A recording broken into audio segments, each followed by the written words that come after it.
Felix and I were not strangers when I was thrilled to be asked to be his mentor. We had a faiths class together, an olive class, of course, and our biggest point of bonding is the drummer. As was mentioned earlier, the interesting part of being a mentor is how much we have to learn from these guys. And Felix has made some big decisions in his young life already, and is coming through with unbelievable style, grace, class, and I'll shut up and let you.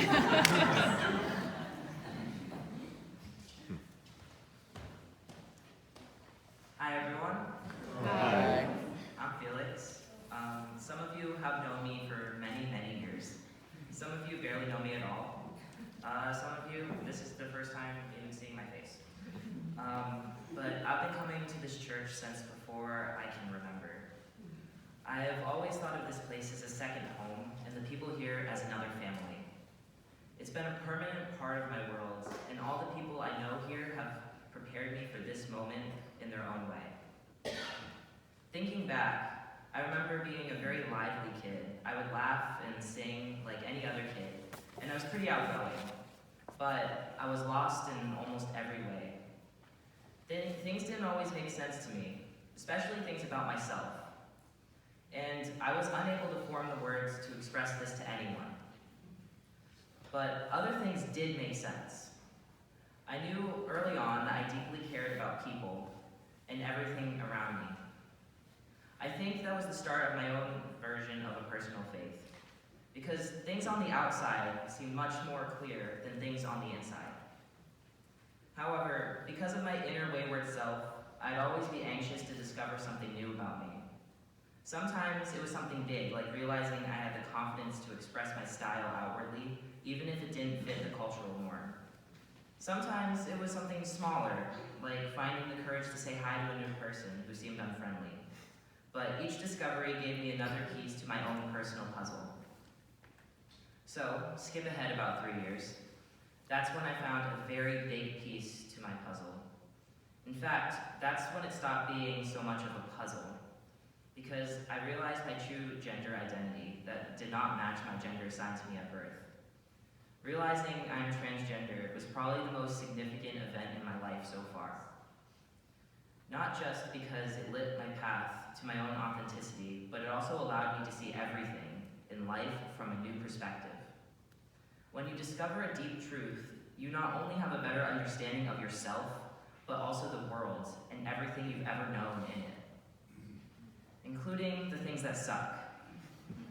Like seeing the kind of fear and hate in others that can effectively pierce your safe childhood bubble. Yes, coming out brought some unique struggles into my life, things that I would have never imagined before. For example, I never knew it would be scary to use a public bathroom. I never knew people would hate me without even knowing who I am.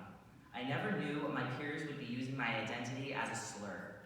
And I never knew that being a minority can rob you from respect and dignity. Now I knew all of this, and I've only just turned 13. At first, this made me feel more lost than before. It threw me off my path, and it left me in the dark. I didn't quite know what to do.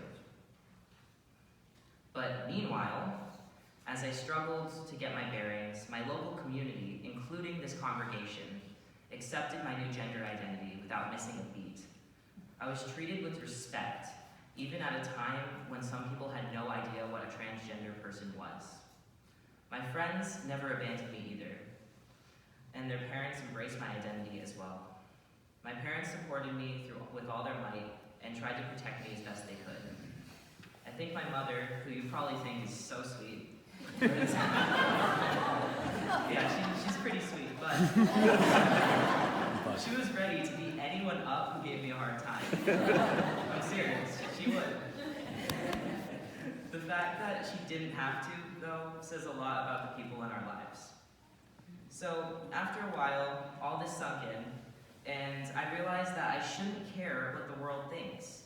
Because I have a family all around me, people like everyone in this room, who collectively gave me a helping hand out of the darkness that I had been exposed to. An accepting family that has souls and hearts so bright that they lit my way out of the darkness before I got stuck there. And that is power. More power than any dogma or creed could ever offer me. So, it is where I get my faith. Because ever since then, I've known what I believe in. I believe in people. And yes, sometimes people can let their fear cause them to act in ways that hurt others. But the light in the brightest souls will always balance that out. I truly believe that, and I believe in that. In fact, I've never really believed in anything else. Being raised as a Unitarian Universalist has always enabled me to feel free to my own spiritual faith. So I don't have an entity I call God, but I don't feel that I need to. My God is within, in all of us. And because I have faith in people, I also have faith in myself. But I can also admit that without every single person in my life, maybe I wouldn't. And I probably also wouldn't be able to do this. I doubt I'd have the confidence to stand up here and say anything. I probably wouldn't really know who I am, much less what I believe in. All of the love from this church, my friends, my neighbors, and my family has helped me become my true self, blue hair and all. I have learned to forgive people who perpetrate discrimination against marginalized folks like myself. Because even pain can shape you. Experiencing others' hate and fear in many ways has made me stronger and more understanding. Today, I'm here embedding my own personal story and credo into our history with all the others that have passed through the sanctuary before mine. In my mind, the essence of those faith statements I grew up witnessing are swirling around the room with my own. And maybe the kids in the sanctuary today are listening to me and thinking what it will be like when it's their turn. And I'll tell you one thing, I never could have imagined this would be my story back when I was little. And I probably thought I'd be a famous dragon trainer by now or something like that. But that's what I love about life, not knowing where you're going in the future. Everything a great mystery. And I just know that no matter what, that I will keep my faith in humanity. And no matter where I am in the future, I will always be helping others. That's the only thing I've definitely known my entire life. In the future, and even now, I want to do my part in the world by helping people and trying to eliminate fear and hatred as much as I can. I think that I want to be a filmmaker when I'm older and travel the world making movies about people, who they are, their culture, their religion, and especially their stories. After college, I want to join the Peace Corps too and do my part wherever I'm needed. I want to teach people and I want to love people, and I really, really want to hear what they have to say. This is what my goal is, and I think that is my calling. So, in conclusion, I want to say some thank yous. First, to everyone in this room, including my own special guests, family, and friends. Thank you for helping me on my journey through life so far, even if you didn't realize you were doing it.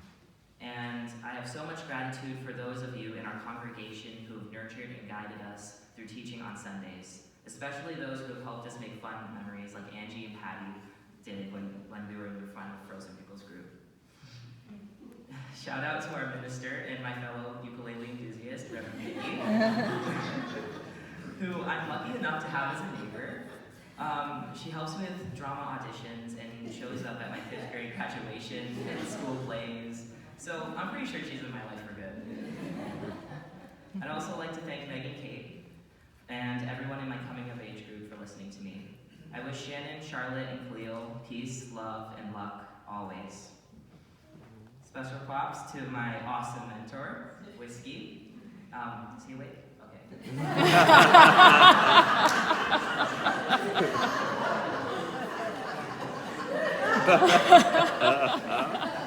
I mean, you never know, but